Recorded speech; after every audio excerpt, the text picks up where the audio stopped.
Number 1. Otto Rahn, the SS Grail Hunter. Picture a man alone on a frozen mountainside in the Tyrol in March of 1939. The snow is deep, the light is failing, and he is not coming back down. His name is Otto Rahn, and the papers he carried had been folded into one of the most secretive research bureaus the Nazi state ever built. Rahn was born in 1904 in the small town of Michelstadt. He studied philology, law, and literature at the University of Gießen, and there a professor named Baron von Gall handed him the medieval epic of Parzival. That single book set the course of his life. Rahn became convinced that the Holy Grail was not a Christian cup at all. He argued it was a Cathar treasure hidden in the mountain fortress of Montségur in the French Pyrenees. Between 1931 and 1932, he crawled through the Sabarthes caves near Ussat-les-Bains, mapping grottos he believed still held Cathar relics. In 1933, he published a book whose title translates as Crusade Against the Grail. That book reached Heinrich Himmler. By 1936, Rahn had been recruited into the SS and its Ahnenerbe, the pseudo-scholarly bureau founded in 1935 to give the regime an ancient pedigree. His Grail research was absorbed into the occult mythology of Wewelsburg Castle, and in 1937 he published a second book, its title translating as Lucifer's Court, drawn from a Reich-funded tour of Europe.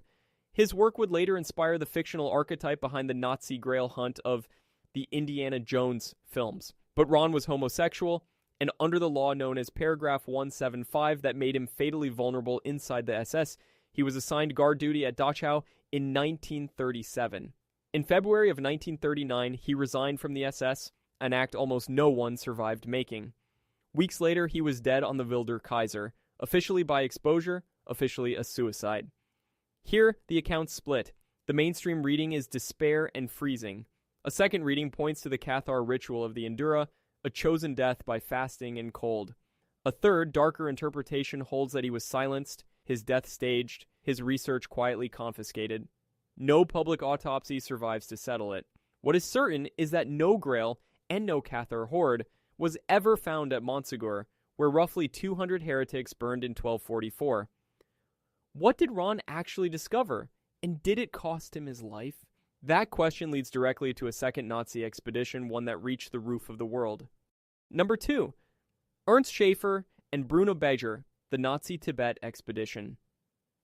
In 1938, 5 SS scientists set out for Tibet on a mission dressed as pure zoology. It was nothing of the kind. The expedition was led by Ernst Schafer, a gifted zoologist born in 1910 who also held the SS rank of Hauptsturmführer. Beside him traveled Bruno Beger, born in 1911, an anthropologist whose real assignment was racial typology. The mission was sponsored by Heinrich Himmler and partly badged under the Ahnenerbe. Alongside Schafer and Beger came the entomologist and cameraman Ernst Krauss and the geophysicist Karl Wienert. The team reached Lhasa in January of 1939, secured goodwill through diplomatic gifts, and was received by the Tibetan regent Reding Rinpoche before pushing on toward Gyantse. They gathered more than 3,500 kilograms of specimens, thousands of birds and mammals, plus artifacts and religious manuscripts, some of which the SS hoped would prove a shared prehistoric ancestry between Germans and a mythic northern people.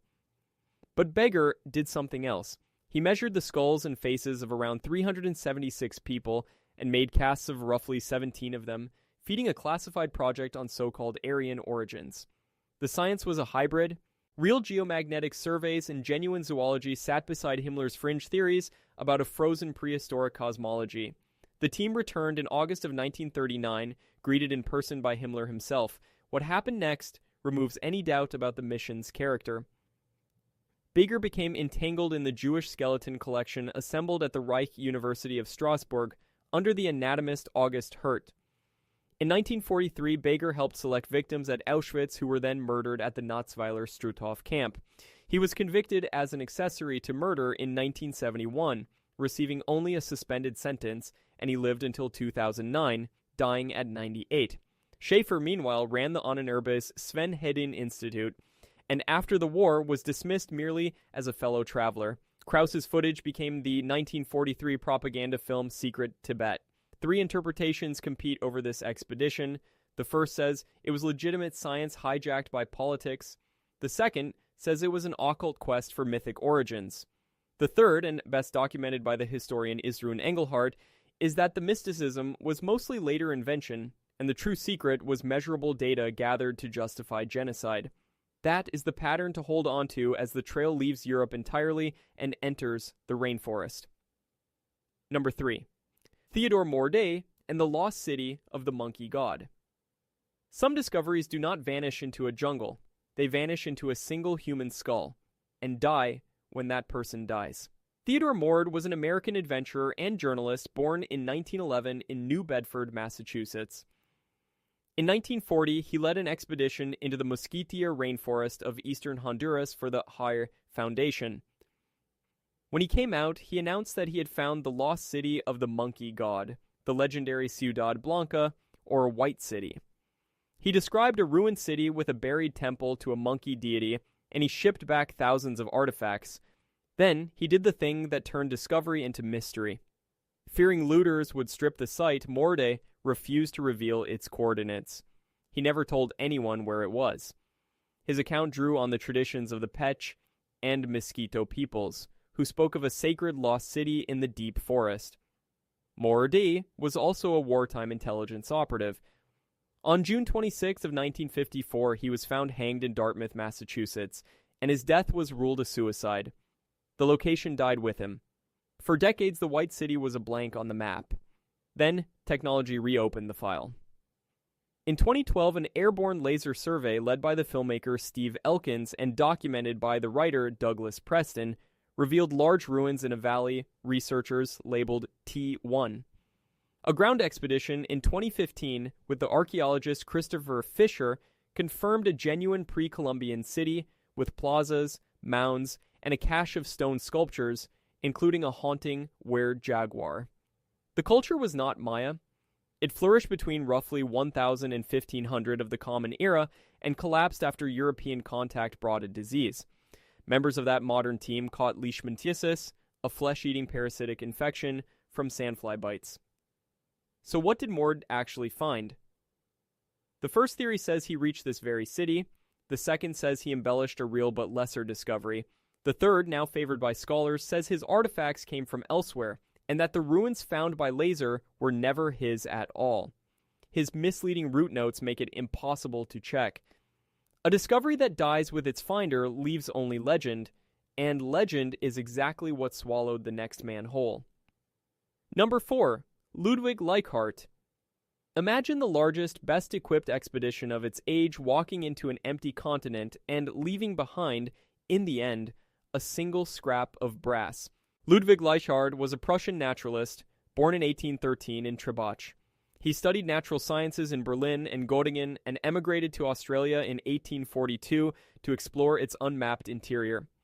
His first great journey, from 1844 to 1845, carried him nearly 4,800 kilometers to Port Essington and made him famous, though the naturalist John Gilbert was killed on that trip. His purpose throughout was scientific survey, cataloging plants, rocks, and geography. In 1848, Leichhardt set out to do the impossible, to cross the entire continent from east to west, all the way to the Swan River near modern Perth. His party numbered 7 men, driving 50 bullocks, 20 mules, and 7 horses. They were last seen in April of 1848 at McPherson Station on the Darling Downs. Then, nothing. No confirmed trace of the men, the animals, or the equipment was ever found. This is one of the most complete vanishings in the history of exploration. Search expeditions combed the interior for decades, including a major effort by Augustus Gregory in 1858. Only one object ever surfaced with any credibility, a small brass plate stamped with the words Ludwig Leichhardt and the year 1848 attached to a partly burned firearm. It came to light through Aboriginal informants near Sturt Creek, and the National Museum of Australia authenticated it more than a century later. 3 theories try to fill the silence. The first is environmental death, thirst, or flooding in the arid center that period logistics simply could not cross. The second is conflict, that the party died at the hands of Aboriginal people defending their land. The third confronts the strangest fact of all, the near-total absence of physical remains, and asks how an expedition that large could leave almost nothing. The disappearance haunted the nation so deeply that it became the spine of Patrick White's novel, Voss. A river and a highway still carry Leichhardt's name across a country that never gave him back. If the outback erased a man completely, the next figure did the opposite. He hauled a civilization's dead up into the light and sold them. Number 5, Edward Herbert Thompson and the Well of Sacrifice. Now stand at the edge of a great limestone pit 60 meters across, its green water motionless below, and understand that this well swallowed people. Edward Herbert Thompson was an American, born in 1857 in Worcester, Massachusetts. In 1885, he was appointed United States Consul to Yucatan, a post that gave him official cover to explore Maya ruins. He bought the hacienda that contained the ruins of Chichen Itza for a few $100s. What obsessed him was the sacred cenote, the Well of Sacrifice, which the 16th century bishop Diego de Landa had recorded as a place where the Maya threw people and treasure to the rain god Chak in times of drought. Between 1904 and 1910, Thompson dredged that well with an orange peel bucket and then went further. He trained with Greek sponge divers and descended personally in a heavy copper diving helmet into water roughly 13 meters deep. Up came gold and copper discs, jade, copal incense, wood, rubber, textiles, and human bones. Later analysis confirmed the remains of both children and adults, consistent with the sacrifices the old chronicles described. Then Thompson did the thing that made him infamous. He shipped the treasure to Harvard's Peabody Museum, largely without Mexican permission. It became an international scandal. Mexico regarded the objects as national patrimony, illegally removed, and sued to recover them. His hacienda was seized and his house burned amid the unrest of the Revolutionary era. Partial returns of the cenote artifacts to Mexico came later, notably in 1959, and again in the decades that followed. To dredge the well, Thompson had first sounded its depth and cleared its rim, then lowered the bucket again and again into water no one could see through, hauling up centuries of layered offering in no order at all. Thompson also pushed a now discredited theory linking the Maya to the lost continent of Atlantis, which fed decades of pseudo-archaeology. He died in 1935 with his reputation clouded. History judges him 3 ways. The first sees a daring pioneer who recovered priceless evidence. The second sees a colonial looter who stole a nation's sacred dead. The third, and the one modern archaeology stresses, sees a man whose crude dredging destroyed the very context that would have told the fuller story. Mexico's institute now works the same well with careful science. Thompson smuggled a discovery out of a country. The next man's discovery smuggled itself out of reality. Number 6. James Mellaart and the Dorak treasure. Here is a discovery with no site, no artifacts, and, in the end, no witness. Only drawings. James Mellaart was a brilliant British prehistorian born in 1925 in London. He earned lasting fame excavating Çatalhöyük, the vast Neolithic proto-city in central Turkey, occupied from around 7100 to 5700 before the Common Era. His work there revealed dense mud brick housing, wall paintings, and figurines, and it rewrote the story of the Neolithic. But before Çatalhöyük came the affair that shadowed him forever. Mellaart claimed that in 1958 he met a young woman on a train wearing an ancient bracelet. He said her name was Anna Papastrati, and that she took him to a house in Izmir to see a hoard of Bronze Age royal grave goods said to come from tombs at a place called Dorak. He claimed he was allowed only to sketch the gold, silver, and iron objects. In 1959, he published the drawings in the Illustrated London News. And then everything evaporated. The artifacts never appeared. The woman could not be found. Her address was false, and the letters supposedly from her may have been forged. Turkish authorities suspected antiquities smuggling and in 1965 barred Mellaart from suspending the Çatalhöyük dig. The truth was never settled in his lifetime. After his death in 2012, the researcher Eberhard Zanger examined his papers and found forged documents and invented hieroglyphic texts prepared at his London flat. This cast a long shadow over some of his interpretive claims, though a Çatalhöyük itself is entirely genuine, and Ian Hodder resumed its excavation with modern methods from 1993 to 2018. So what was the Dorak treasure? The first theory says Mellaart really saw it, and it was smuggled away. The second says he was the victim of an elaborate hoax. The third, strengthened by the forgeries found in his flat, says he fabricated the whole thing. No Dorak gold has ever surfaced in any market or museum. Mellaart insisted to the end that he had seen it. A discovery can vanish so completely that we cannot even prove it was ever there. The next disappearance was not of a find, but of a man who arranged his own. Number 7. Vere Gordon Childe. Some deaths are mysteries because we cannot find the body. This one is a mystery because of what the man hid inside an ordinary-looking fall. Vere Gordon Childe was born in 1892 in Sydney and became the most influential prehistorian of his century. Educated in Sydney and at Oxford, he fused Marxist theory with the archaeology of Europe and the Near East. He gave the field two of its most enduring ideas, the Neolithic Revolution and the Urban Revolution, framing the deep past not as a parade of objects but as social transformation. He excavated Skara Brae, the astonishingly preserved Neolithic village in Orkney, in the late 1920s. He wrote landmark books including The Dawn of European Civilization in 1925 and Man Makes Himself in 1936.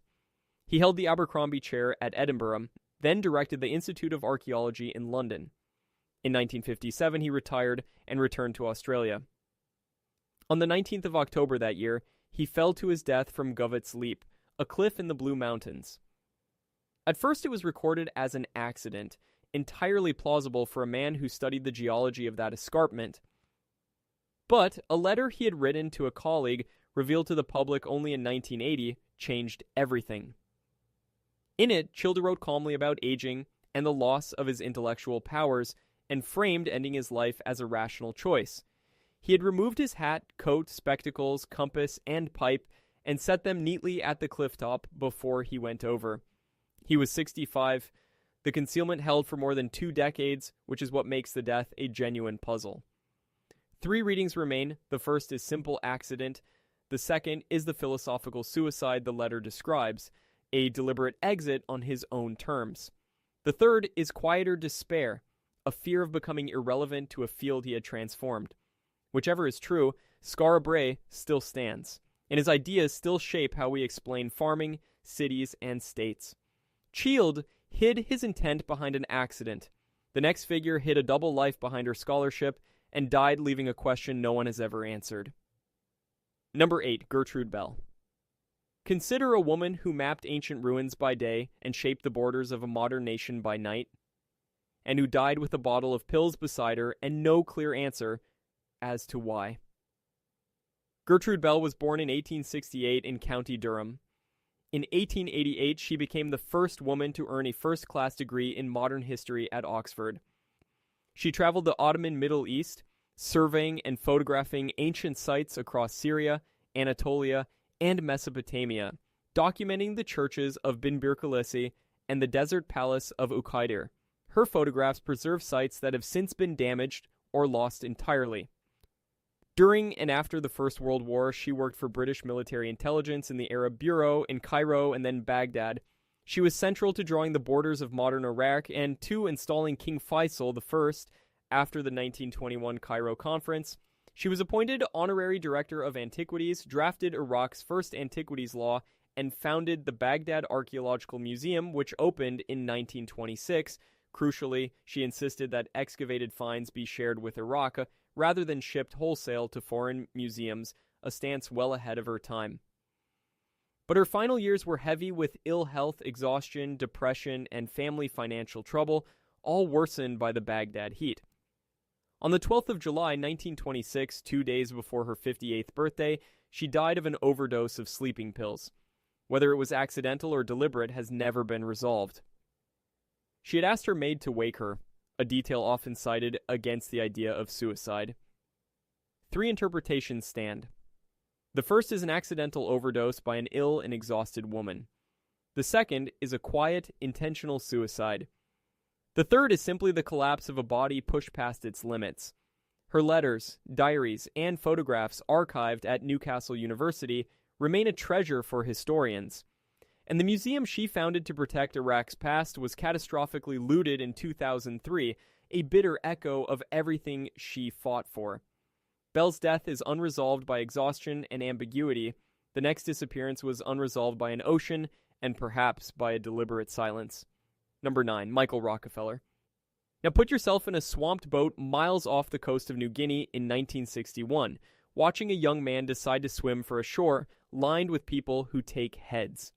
Michael Rockefeller was the son of Nelson Rockefeller, the governor of New York and future vice president. A Harvard graduate, he joined the Harvard Peabody expedition to Netherlands, New Guinea in 1961 to document its peoples.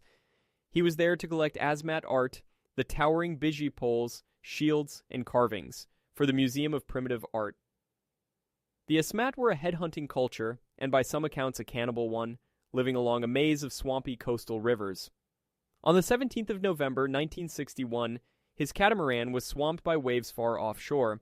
His companion, the anthropologist Rene Wassing, stayed with the drifting boat. Michael, buoyed by 2 empty fuel cans, chose to swim for land, reportedly saying, "I think I can make it." He was never seen again. A massive Dutch and family search turned up nothing. The official verdict was drowning. But rumors began at once that he had reached the shore and been killed. There was a motive on record. In 1958, a Dutch patrol had killed several men from the village of Otsianep, and Asmat custom could demand a balancing of that death. The journalist Milt Macklin and decades later the writer Carl Hoffman investigated. Hoffman's 2014 book Savage Harvest argued, from local testimony and Dutch mission and government records, that Rockefeller was most likely killed and eaten at Otsianep, and that colonial and missionary authorities suppressed the evidence as they prepared to hand over the territory. No body, no bones, no proof was ever produced. 3 theories endure. The first is drowning in a brutal estuary of currents, crocodiles, and sharks. The second is a ritual revenge killing. The third is a covered-up cannibalism that officials chose to bury. His collection lives on as the Michael Rockefeller wing of the Metropolitan Museum, opened in 1982. The estuary erased the evidence and perhaps the government finished the job. The next disappearance was of a different kind, not a body, but a reputation swallowed by a story about a curse. Number 10. Lord Carnarvon and the Curse of Tutankhamun. Everyone has heard of the curse. Almost no one has heard the statistics that take it apart. George Herbert, the 5th Earl of Carnarvon, was born in 1866, a wealthy aristocrat who funded the search for a lost pharaoh. From 1907, he bankrolled the archaeologist Howard Carter's work in the Valley of the Kings. On the 4th of November, 1922, Carter's team uncovered the sealed steps to the tomb catalogued as Kfi 62, the nearly intact burial of the boy king Tutankhamun. On the 26th of November, Carter broke through the doorway, and when Carnarvon asked whether he could see anything, Carter answered, "Yes, wonderful things." Beyond lay more than 5,000 objects, the solid gold death mask, gilded shrines, chariots, and the mummy of a king who had been almost erased from the record, who reigned around 1332 to 1323 before the Common Era. Then, in the spring of 1923, Carnarvon nicked a mosquito bite while shaving. The wound became infected, the infection became blood poisoning, and pneumonia followed. He died in Cairo on the 5th of April 1923, only months after the tomb was opened. Legend bloomed instantly. The lights of Cairo were said to have flickered at his death, and his dog in England was said to have died the same hour. The novelist Marie Corelli had publicly warned of danger, and comments attributed to Arthur Conan Doyle helped launch the Curse of the Pharaohs. The press then tallied later deaths as curse victims. But look at the numbers. In 1934, the Egyptologist Herbert Winlock found that, of about 26 people present at the key openings, only around 6 had died within a decade. A statistical study published in the British Medical Journal in 2002 by Mark Nelson found no significant effect on survival among 44 Westerners exposed to the tomb. The strongest evidence of all is Howard Carter himself, the most exposed person by far, who lived until 1939. 3 explanations remain in play. The first is a genuine supernatural curse. The second is a natural agent, ancient mold spores such as Aspergillus, or bacteria causing isolated illness. The third, and best supported, is coincidence dressed up by a hungry press. Carnarvon's death gave the myth its first victim. The final vanishing gave exploration its greatest legend of all. Number 11. Percy Fawcett and the City of Z. There is one name that means, more than any other, a man who walked into the jungle and never walked out. Percy Harrison Fawcett was born in 1867 in Torquay, a British Army officer trained in surveying by the Royal Geographical Society. From 1906, he ran boundary surveys in Bolivia and Brazil, mapping remote stretches of the Amazon and earning a reputation for almost inhuman endurance. Over the years, he became convinced that a lost, sophisticated civilization lay hidden in the Mato Grosso, a place he codenamed Z. His belief rested partly on an 18th century document known as Manuscript 512, an account of a ruined stone city stumbled upon by Portuguese explorers. After the First World War, Fawcett sought backing for a final expedition. In April of 1925, he set out with his eldest son Jack and Jack's friend Raleigh Rymel, keeping the party deliberately small. His last known letter, sent from a place he called Dead Horse Camp in May of 1925, said they were crossing into unexplored territory, and it warned that if they vanished, no rescue party should follow, for fear of more deaths. They vanished. The three men were never seen again. And despite Fawcett's warning, dozens of expeditions went after him, with an estimated 100 people said to have died in the searching. In 1932, Peter Fleming led one such effort. The Kalapalo people gave accounts that the men had died after passing through their territory. In 1951, bones were exhumed and claimed to be Fawcett's, but the Royal Geographical Society's forensic analysis determined they were not. And then the deepest twist. Modern archaeology, especially the work of Michael Heckenberger at Kutkugu in the Upper Singu, revealed genuine pre-Columbian settlements, garden cities with roads, plazas, moats, and managed forest. Fawcett's core intuition that the Amazon had hidden real complexity was partly right. Three theories close the case as far as it can be closed. The first is that hostile groups killed the party. The second is death from starvation and illness east of the Xingu, the reading favored by the writer David Gran. The third is the romantic one, that Fawcett survived and chose to disappear. The romantic theory drew searchers for a century, and a few even claimed to have met an old white chief deep in the interior, though none of it ever held up. His diaries and letters remain, but the man does not. Step back from the 11 graves and half-graves, and a pattern rises out of them. These discoveries were not lost by accident alone. Again and again, something worked to keep them hidden. Sometimes it was the state. The SS Ahnenerbe weaponized archaeology outright, turning Otto Rahn's Grail and Bruno Begger's skull measurements into tools of ideology. Sometimes it was empire and intelligence, with Gertrude Bell and Percy Fawcett serving geopolitical mapping as much as science. Sometimes it was a colonial administration suppressing a scandal, as the Dutch authorities are alleged to have done after Michael Rockefeller disappeared. Sometimes the secrecy came from the discoverer himself. Theodore Morde hid his coordinates to keep looters out, and the location died with him. Edward Herbert Thompson smuggled a sacred hoard across a border, while Gertrude Bell wrote the very antiquities law meant to stop such thefts. Sometimes the record was corrupted from the inside, as with James Mellaart's forged documents and invented inscriptions. And sometimes the secret was intimate and personal, like Vere Gordon Childe folding his intent into a letter no one read for 23 years. Notice how often legend does the burying. Ciudad de Blanca, the Grail, Manuscript 512, the Pharaoh's Curse. Each story grew precisely where the facts ran out, and each made the truth harder to see. Notice, too, who paid the price most consistently. Indigenous peoples, the Pek, the Asmat, the Kalapalo, the Aboriginal informants who held the Leichhardt plate, carried knowledge that was dismissed and then, decades later, quietly vindicated. The word classified turns out to have two meanings here. Sometimes it is literal, an SS file or a suppressed report. Sometimes it is figurative, a coordinate withheld, a treasure sketched but never shown.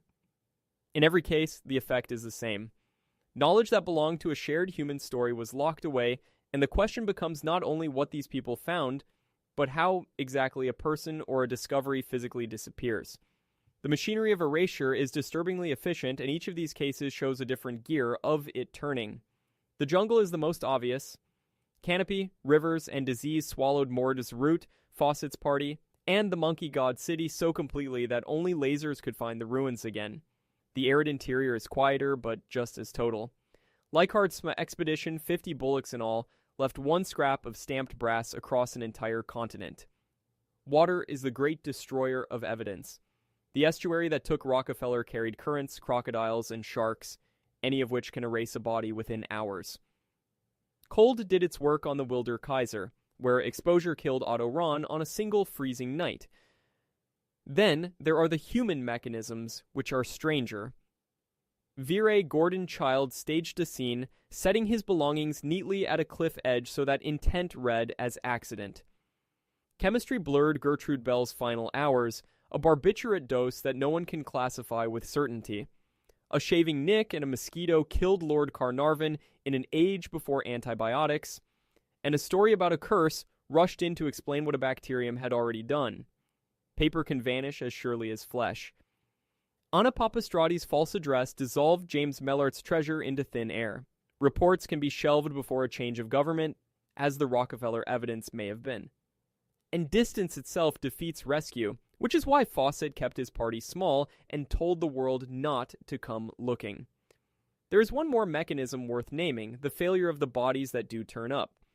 When bones were exhumed in 1951 and called Fawcett's, forensic testing said no. Decomposition, scavengers, and time destroy the very proof that would end the mystery. Into that vacuum rushes myth every time. But myth is not the end of the story, because the same century that lost these people has built the tools to hunt them again. The cold files are being reopened, one instrument at a time, and the results are remarkable. Airborne laser scanning, firing millions of pulses through the canopy, stripped the Honduran rainforest bare in 2012 and revealed the T1 city that Theodore Morde could only gesture at. Ground teams followed in 2015 to confirm it with a trowel. In the Amazon, satellite imaging and the excavations of Michael Heckenberger exposed the Xingu Garden cities and partly vindicated Percy Fawcett's stubborn intuition. Beneath the water, Mexico's Institute now works the sacred cenote with careful underwater archaeology, and reanalysis of the bones Thompson dredged has confirmed that both children and adults were sacrificed there. In the laboratory, DNA and computed tomography imaging of Tutankhamun's mummy in 2010 found malaria and a bone disorder, natural causes for a young king's death, while a statistical study in the British Medical Journal dismantled his so-called curse. Metallurgy and provenance testing authenticated the Leichhardt plate more than a century after the man himself was lost. Archival forensics exposed James Mellaart's forgeries by reading the papers he left behind. And oral history, gathered patiently by writers like Carl Hoffman among the Asmat, turned local testimony into usable evidence about Michael Rockefeller's fate. Even old photographs have become data, the meticulous images of Harry Burton in Tutankhamun's tomb, and Gertrude Bell's survey plates of sites now ruined. The writer Douglas Preston turned the modern rediscovery of Morde's lost city into a book in 2017, and the leishmaniasis that struck his expedition became itself a clue to why the culture there had collapsed after European contact. There are hard limits, of course. No amount of technology conjures a body where none survives, so Fawcett, Rockefeller, and Leichhardt remain, in the strictest sense, unsolved. But the direction of travel is clear. The instruments narrow the blanks on the map, they return context to the nations these objects came from, and they keep proving that knowledge dismissed as fringe or folklore was often simply waiting for the right tool. Which leaves one last question, larger than any single grave. Discovery and disappearance, it turns out, are two edges of the same blade.